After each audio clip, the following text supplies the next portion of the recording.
Imagine being 16 years old and having the opportunity to do whatever you want. Parties, cards, dating, technology. And the catch is, your parents cannot say no to you. It may sound like something an American teenager dreams of, but for young Amish, it is a social tradition that has been in practice for the last 300 years. Introducing you to Rumspringa, perhaps the most important time in the life of Amish teenagers, where they have to make a decision whether they want to continue living the Amish way or give up their way of living for the last 16 years and choose a different path for themselves. Let's look at this Amish tradition that will make you reconsider everything you've known about Amish people so far. The word Rumspringa literally translates to running around, but for Amish teenagers, it has a different meaning. At the age of 16, Amish teenagers are faced with a choice, and they are allowed to make an informed decision whether they want to remain in the community or choose a different lifestyle. Rumspringa is all about choice. The Amish people believe that faith and commitment should come from the heart and should not be forced upon them. So when the teenagers are believed to be mature enough to decide for themselves, usually at the age of 16, they are given the opportunity to experience what most of the Western world views as freedom. This includes socializing more, exploring hobbies, or even, for some, experimenting with some modern conveniences like cars or phones. During this time, teenagers face fewer restrictions on their behavior and are not subject to the Ordnung, which is a set of rules describing the way of life for church members. Teenagers are encouraged to explore behaviors and ideas that are otherwise forbidden before making their choice. The period of Rumspringa is not a fixed time length and varies for everyone. It usually persists until the adolescent becomes a church member and is baptized as an adult member, with the obligations arising from the status. Besides, most teenagers have already made their decision by the second year. So, what happens during Rumspringa? Do teens go to wild parties? Do they travel for new experiences? Well, not quite. You see, what happens during this phase depends on the community they belong to. Each Amish district has its own interpretation of this tradition, so experiences vary widely.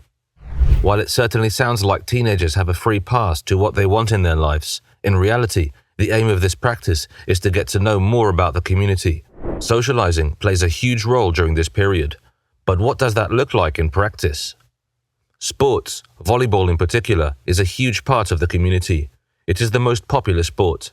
Not only is the sport seen as a way to unwind, but many see it as a way to seek new friendships and build social networks. These games are often played during large gatherings. In fact, sometimes dozens of teens from nearby districts come together for an afternoon of fun and fellowship. And many teens also see it as a way to seek potential romantic interests. The events held by the church are still the most important focus during Rumspringa. The purpose of this period is not to push the teenagers to engage in risky behavior, but rather to increase their social circle, and so church events like Bible study groups, Sunday worship, or community service projects serve as great opportunities to help them reinforce their faith while allowing them to socialize in a structured environment. For most Amish teenagers, this time signifies a phase in their life where they are exposed to modern conveniences that you and I probably already have. These include various aspects of the non-Amish world that were previously off-limits to them, like smartphones, computers, and the internet. And if you think that's extreme, wait till you hear this. For many teenagers, experiences like driving cars and watching movies are experienced for the first time during this phase.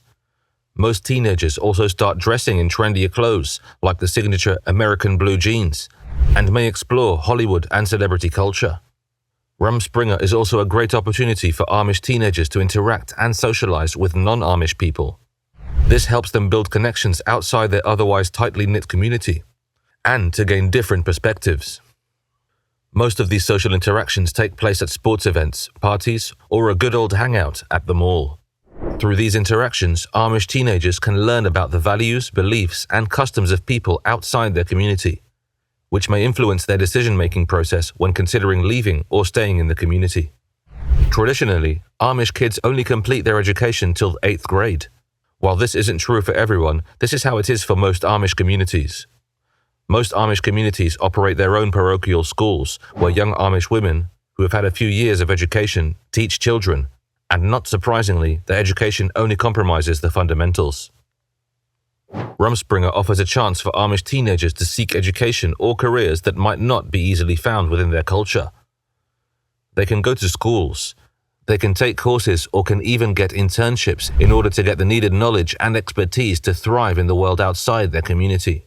This is especially important for young Amish people who are still in doubt regarding whether they want a life outside the Amish community or not. The Amish are not allowed to date or marry people from outside their community. In fact, an Amish person may be shunned from their community if they ever break this rule. This might vary from group to group, with more conservative groups like Old Order Amish only allowing marriage within their community.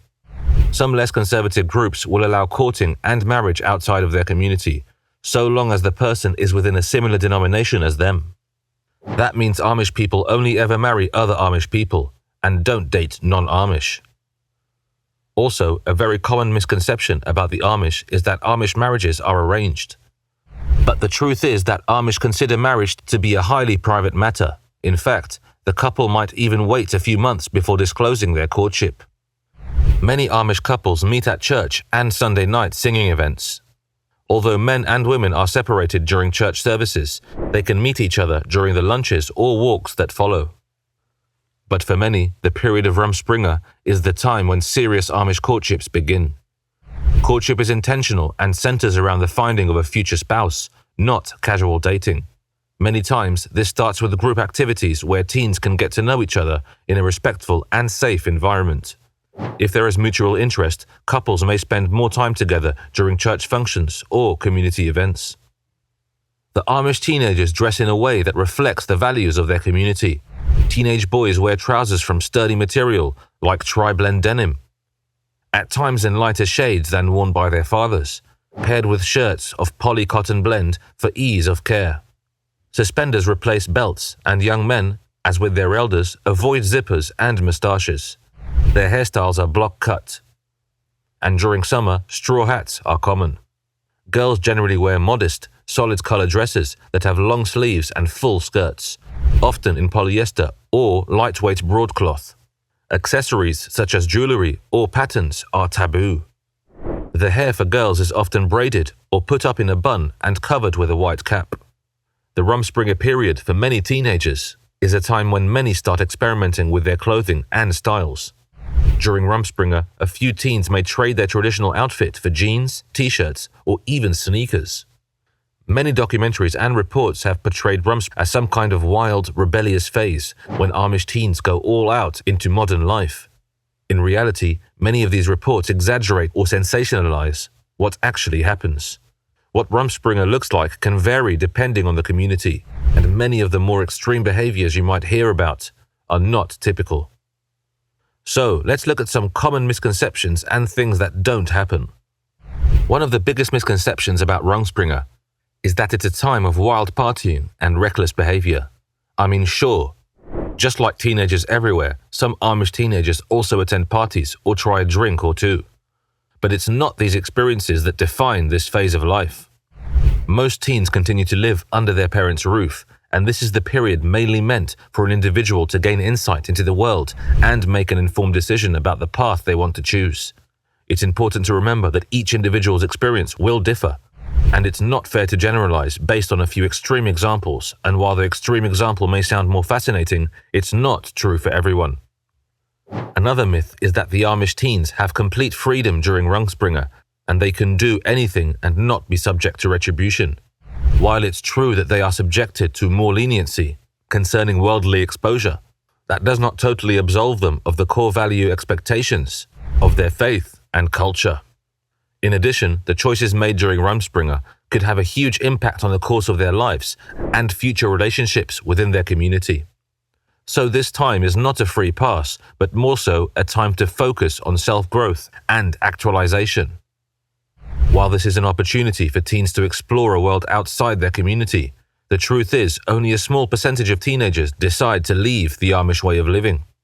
The majority of Amish youth actually choose to return to their communities and join the church after their Rumspringa experience.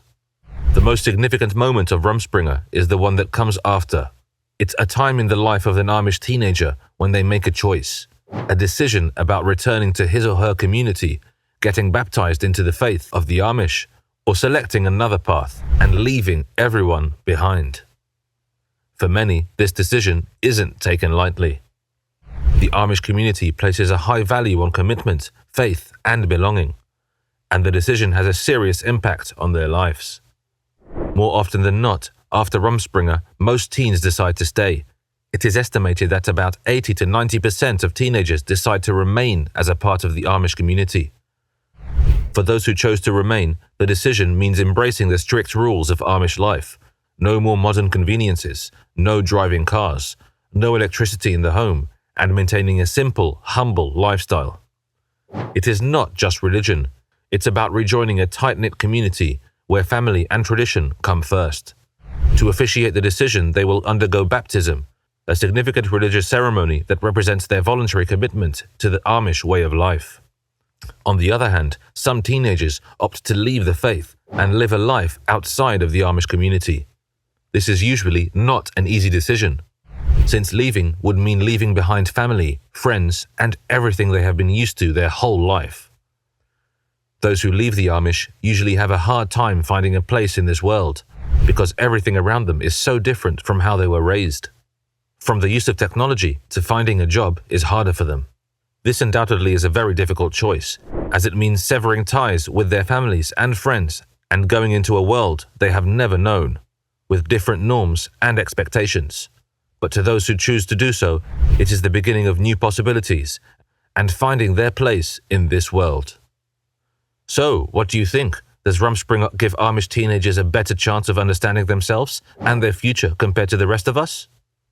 Or are we simply looking at their lives through the lens of Western standards? If you enjoyed this video, give it a thumbs up and make sure to subscribe so you don't miss out on any of our videos. See you next time.